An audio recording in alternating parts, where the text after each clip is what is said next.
CNN 24 সংবাদের পক্ষ থেকে আমি শর্মী আপনাদের সবাইকে স্বাগত জানিয়ে শুরু করছি আজকের সংবাদ শিরোনাম।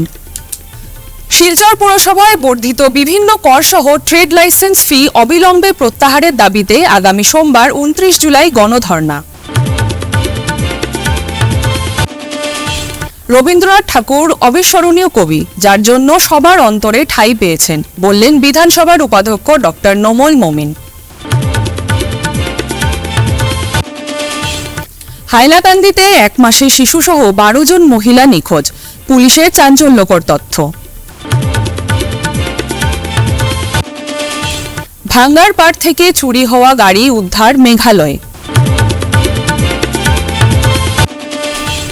এখন আসছি বিস্তারিত সংবাদে।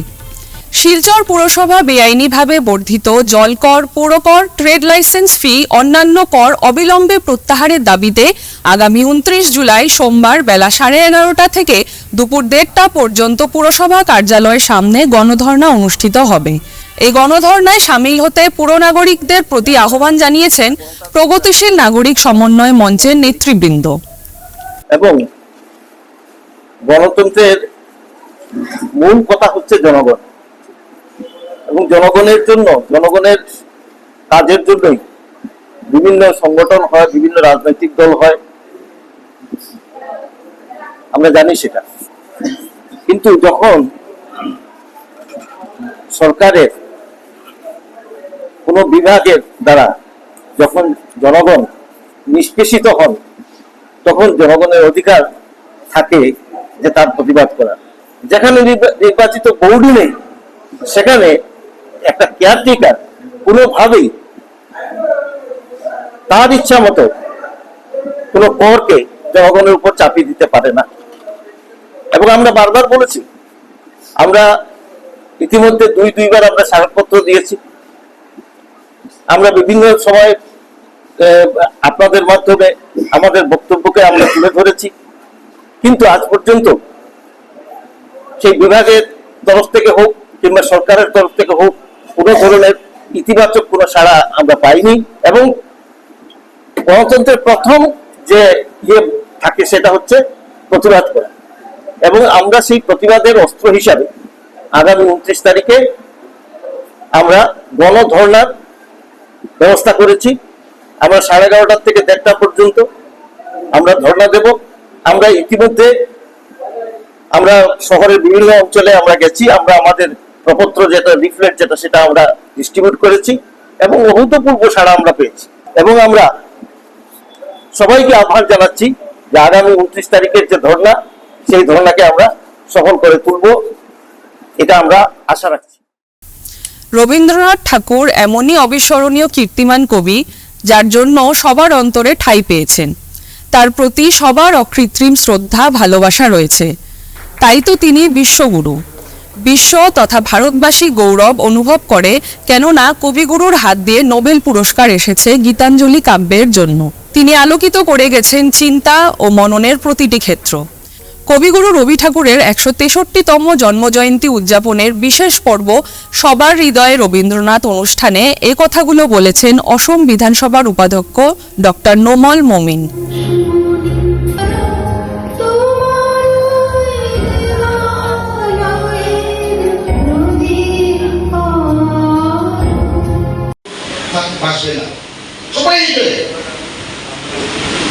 আপনারা এখানে বলেন তো জনগণ মন কে জানে না? সবাই জানে না? জানে কে এখানে জনগণ মন এই গানটা পরিবেশন করতে পারে না? হাতটা দাঁড়িয়ে উঠান। সবাই জানে? কে কে জানে? হাতটা উঠান। রবীন্দ্রসঙ্গীত, জনগণ মন রাষ্ট্রীয় সঙ্গীত সবাই জানে। আপনারা সবাই শিখে আছেন।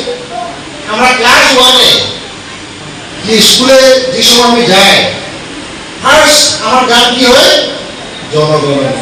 আমরা জনগণ মন শিখি ক্লাস 1 থেকে। আর আমরা কতদিন এই গানটা পরিবেশন করবে? কতদিন? 3 দিন। আমরা এটা পরিবেশন। তার মানে ভারতবর্ষের 140 কোটি জনগণের হৃদয়ে রবীন্দ্রনাথ ঠাকুর। এই টপিকটা এত সুন্দর কবি, সবাই হৃদয় রবীন্দ্রনাথ ঠাকুর। কেউ বলছে যে হিন্দুর হৃদয়ে মুসলমানের হৃদয়ে, এটাও বলছে নাকি ভারতবর্ষের জনগণের হৃদয়ে, পুরা বিশ্ব হৃদয়ে রবীন্দ্রনাথ। টপিকটা অনেক ভালো। আমরা বড় অনুভব করি জনগণ, হিন্দু গাই, খ্রিস্টান গাই, বুদ্ধিস্ট গাই, সবাই ভারত স্বাধীনতার সময় এটা রাষ্ট্রীয় সঙ্গীত আমার অ্যাকসেপ্ট হয়েছে। আর সব জাতি জনগোষ্ঠী, সব রিলিজন এই সঙ্গীতকে অ্যাকসেপ্ট করেছে, আমার রাষ্ট্রীয় সঙ্গীত হয়েছে জনগণ। এক মাসের মাথায় হাইলাকান্দি জেলা থেকে একটি শিশু সহ 12 জন মহিলা নিখোঁজের ঘটনায় জেলা জুড়ে বেশ চাঞ্চল্যের সৃষ্টি হয়েছে, যাদের মধ্যে 18 অনূর্ধ্ব যুবতী, কিশোরী সহ প্রাপ্তবয়স্ক মহিলা রয়েছেন। হাইলাকান্দিতে হঠাৎ করে নিখোঁজ সংক্রান্ত ঘটনা বেড়ে যাওয়ায় পুলিশকে বেশ ভাবনায় ফেলে দিয়েছে। শুধু জুলাই মাসেই হাইলাকান্দির বিভিন্ন প্রান্ত থেকে 12 জন নিখোঁজ হওয়ার ঘটনা ঘটেছে। এসব ঘটনার পেছনে কী রহস্য রয়েছে, পুলিশ সে ব্যাপারে জোর অনুসন্ধান চালাচ্ছে। বিগত 3 দিন আগে ভাঙ্গারপাড় থানার সামনে থেকে চুরি হওয়া 407 ডাম্পার গাড়ি উদ্ধার করা হয় মেঘালয় থেকে। ট্রাকের মালিক আফসাস হোসেন সংবাদ মাধ্যমকে জানান, ভাঙ্গারপাড় পুলিশ ও মেঘালয় পুলিশের তৎপরতায় উনার গাড়িটি উদ্ধার করা হয়েছে মেঘালয় থেকে। 24 জুলাই বাঙ্গারপাড় আউটপোস্ট কেনার কোনে যে আমার এসকে টিপার 407 চুরি হয়েছিল, তো ওটা বর্তমানে গতকালকে পাওয়া গেছে।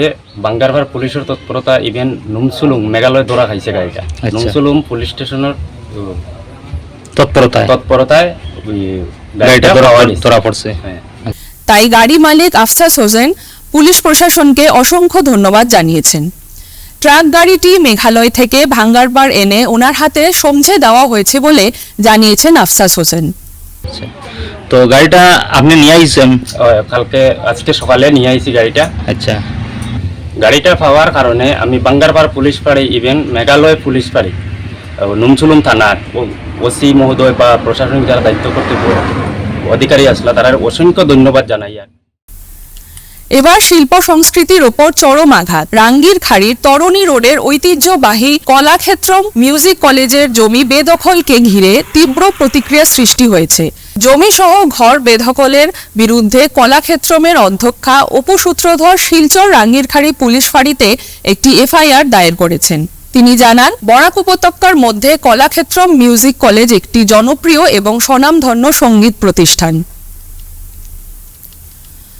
কাবুগঞ্জে বাইক স্কুটি মুখোমুখি সংঘর্ষে গুরুতর আহত হলেন 4 জন, এর মধ্যে গুরুতর 3 জন। দুর্ঘটনাটি সংঘটিত হয় শনিবার দুপুর 12:30টার দিকে কাবুগঞ্জ জনতা কলেজ সংলগ্ন 306 নম্বর জাতীয় সড়কে। দুর্ঘটনায় আহতদের উদ্ধার করে আশঙ্কাজনক অবস্থায় পাঠানো হয়েছে শিলচর মেডিকেল কলেজ হাসপাতালে। ফিরছি একটি বিরতির পর। শিলচরবাসীদের জন্য সুখবর, এসে গেছে ভিভা ফুড কোর্ট, শিলচরের এই মুহূর্তের অন্যতম আকর্ষণ, যেখানে একই ছাদের তলায় আপনি পেয়ে যাবেন বিভিন্ন ধরনের মিষ্টি, রকমারি স্ন্যাক্স, থাকছে রুফটপ ক্যাফে, একই অঙ্গে এত কিছু। পিওর ভেজ এই ফুড কোর্টে আপনার আপনজনকে নিয়ে একটি সন্ধে কাটিয়ে যান। কথা দিচ্ছি আপনাকে আবারও আসতে হবে ভিভা ফুড কোর্টে। যোগাযোগ 9395935558 এই নাম্বারে। আপনাকে জানাই সাদর আমন্ত্রণ। ফিরে এলাম বিরতির পর। পশ্চিমবঙ্গের রাইটার্স ওয়ার্ল্ড ও নতুন দিগন্ত প্রকাশনের যৌথ উদ্যোগে 3 দিন ব্যাপী জ্যোতির্গময় পূর্ব দিগন্ত সাহিত্য উৎসবের সূচনা শিলচরে। শনিবার বেলা 11টার সময় শিলচরের এক অভিজাত হোটেলে দেশ বিদেশ থেকে আগত কবি, সাহিত্যিক ও লেখকদের উপস্থিতিতে জাঁকজমক অনুষ্ঠানের মধ্য দিয়ে নতুন দিগন্ত প্রকাশনী ও পশ্চিমবঙ্গের বিখ্যাত লেখকদের সংগঠন রাইটার্স ওয়ার্ল্ডের যৌথ ব্যবস্থাপনায় বই প্রকাশনী ও সাহিত্য বিষয়ক আলোচনা সভার শুভারম্ভ হয়। বাংলার একটা বৃহত্তর বাংলার, আমি রাজনৈতিক বাংলার কথা বলছি না, আমি বলছি আস্তিত্বিক বাংলার কথা, আমি বলছি সাংস্কৃতিক বাংলার কথা, আমি বলছি চেতনার বাংলার কথা। সেই বাংলার একেবারে পূর্ব প্রান্তিক অঞ্চল আমরা।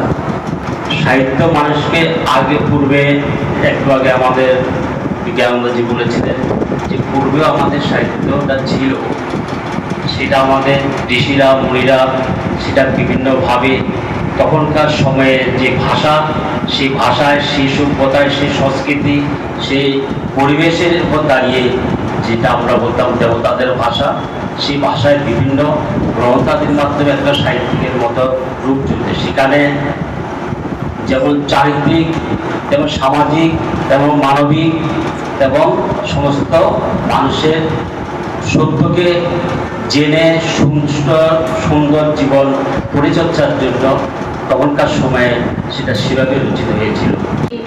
খুবই জনপ্রিয় পশ্চিমবঙ্গে, আর এই আমাদের আসামে, বাংলাদেশে সব জায়গায় তিনি জনপ্রিয়।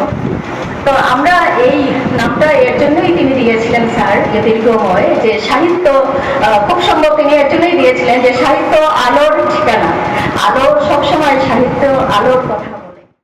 ধলাইয়ের উপনির্বাচনকে সামনে রেখে জোর তৎপরতা শুরু করেছে বিভিন্ন রাজনৈতিক দল, পিছিয়ে নেই কংগ্রেস দলও। শনিবার ধলাই বিধানসভা সমষ্টির নরসিংপুর ব্লকের ক্লেভার হাউস জিপিতেও কংগ্রেসের এক বিশাল সাংগঠনিক সভা অনুষ্ঠিত হয়। দলের সাংগঠনিক শক্তি বৃদ্ধির উপর গুরুত্ব দিয়ে বক্তব্য রাখেন প্রাক্তন মন্ত্রী মিসবাউল ইসলাম লস্কর, জেলা কংগ্রেসের উপসভাপতি সুজন দত্ত, নরসিংপুর ব্লক কংগ্রেস সভাপতি গোবিন্দ পাল প্রমুখ। যত 10টা গ্রুপ আছে আপনাদের, প্রত্যেক গ্রুপে গিয়ে আপনারা এই কমিটি গিয়ে মিটিং করতে হবে, আর এই কমিটি গ্রুপে গিয়ে করে করতে হবে বুথ কমিটি।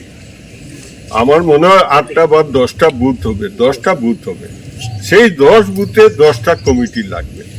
আর এই কমিটির সঙ্গে সেই কমিটি যোগাযোগ করে একটা ভালো এই অঞ্চলে যাতে হয়। আমরা আসবো এখানে, আরো লিডার সকল আসবে, সব আপনাদের সঙ্গে থাকতে, কিন্তু সেই ইলেকশনে যাতে ভালোভাবে প্রচার কার্য চালাতে পারে, ভোট কাস্টিং করতে পারে, আমরা যাতে এখানে একটা কংগ্রেস প্রতিনিধি আমরা এখান থেকে পাঠাতে পারি, সেই চেষ্টাটা। সরকার জল জীবন মিশনের অধীনে প্রত্যেকটি ঘরে বিশুদ্ধ পানীয় জল পরিষেবা পৌঁছে দেওয়ার কথা বললেও বাস্তবে তার বিপরীত প্রতিক্রিয়া দেখা গেছে কাছাড় জেলার একাধিক গ্রামে। জেলার কালাইন, পাইকান, দিগরখাল ইত্যাদি গ্রামে গ্রামে প্রকল্প শুরু করা হলেও বহুদিন ধরে বিশুদ্ধ পানীয় জল পরিষেবা থেকে বঞ্চিত এলাকার অসংখ্য জনগণ। জল জীবন মিশনের অধীনে প্রকল্পগুলো মেরামত করা হলেও গ্রামবাসীর কপালে জোটেনি বিশুদ্ধ পানীয় জল। গ্রামের মহিলারা পাশে থাকা নদী থেকেই জল সংগ্রহ করে দিন কাটাচ্ছেন।